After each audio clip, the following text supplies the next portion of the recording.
What if everything you call failure is actually the beginning of your greatest masterpiece? The story of Steve Jobs does not begin with technology, with Apple, or with innovation. It begins with something far quieter, far more vulnerable.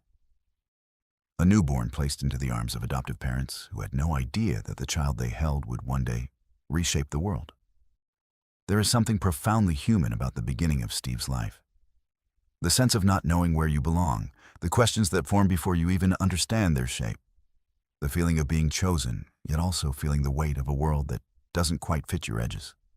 Steve would later say that being adopted was one of the greatest gifts of his life, because it taught him early on that love isn't guaranteed by blood. It's built by commitment, by intention, by showing up when it matters. And that idea, the idea of showing up fully, would echo through everything he built. Growing up in California during the rise of Silicon Valley, Steve wasn't a child who followed instructions. He wasn't the neat student teachers praised. He was the one who challenged assumptions, questioned every rule, pushed every boundary. He saw the world through a lens that most children didn't. Not of what things were, but what they could become. His father, Paul Jobs, would show him how to sand the back of a fence even when nobody would see it, explaining that true craftsmanship is built on pride, not attention. Steve absorbed that. He learned that excellence is not about applause, it's about honoring the work itself. That lesson would shape the DNA of Apple decades later.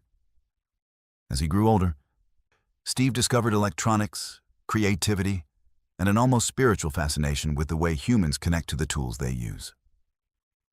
But there was a discomfort inside him, a sense that traditional paths weren't meant for him.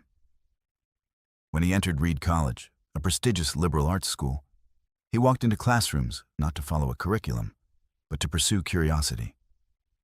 Yet even curiosity cannot calm the pressures of life.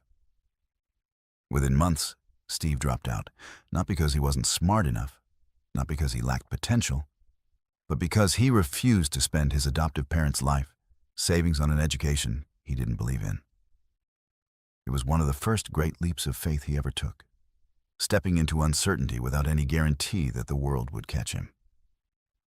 But dropping out didn't mean dropping away. He stayed on campus, sleeping on floors, returning Coke bottles for food money, and attending classes unofficially. He took a calligraphy class after stumbling into the room one afternoon. A class with no practical purpose, no obvious benefit, nothing that promised a career.